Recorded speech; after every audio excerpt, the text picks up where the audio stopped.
I mean, I've tried everything. I tried census work. I tried Airbnb. I tried Rover, which is dog sitting. So I had 3 or 4 dogs in my house at one time.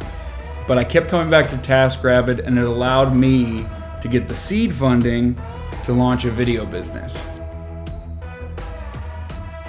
Welcome to the first episode of the Maximalists, the show where I teach you how to maximize experience while minimizing costs. Today, I'm talking about how I can make up to $100 an hour on a service called TaskRabbit.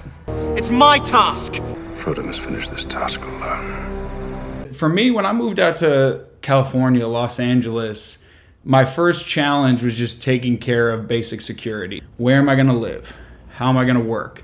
When am I gonna work? I can't get a 40, 50, 60 hour a week job again. Part-time work, restaurant work, they often take up all your time too, and you start drinking excessively. You start dating people in the restaurant, gets weird with the manager.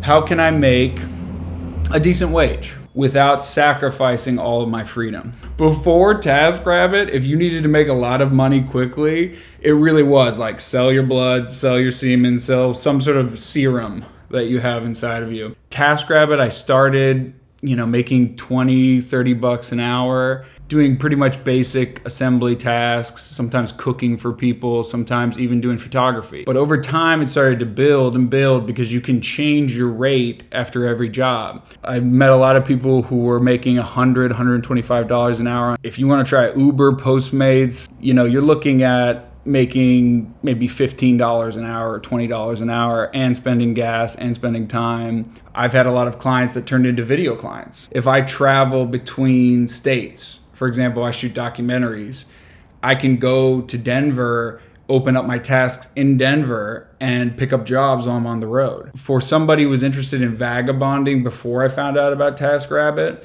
there would have been nothing like that. I mean, you could open up Craigslist and take what you get. It just started getting my imagination going of like, what skills do I have that people would be willing to pay more for, and how could I develop those skills? And there are a few people on TaskRabbit who were, talking about making $400, $500 an hour when they bought a truck or a Uhaul. When I was graduating college, there were a lot of people who started moving companies, be like 2 brothers in a van. They found a way to make that very profitable. You can do that on TaskRabbit. There was one guy I wanted to talk to who was making $500 an hour by renting a U-Haul. He basically didn't even have to drive stuff to a dump. He could just take it to a storage unit if it was relatively usable. And he worked out a deal with a guy there where he said, I'll give you all the stuff in the storage unit. And he actually got paid a little bit for that. So everybody was on board. That's hustling. In general, the goal is to maximize the experience of life. And unfortunately, Maslow's hierarchy of needs, right?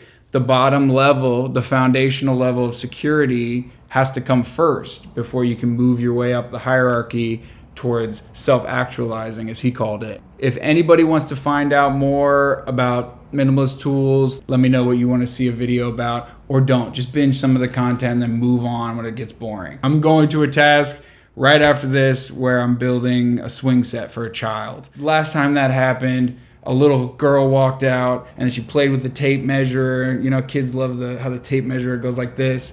And then she swung in her swing, and I made like $400. What's there to hate about that? That was a beautiful experience, and it's only helping me in some of my own more independent goals.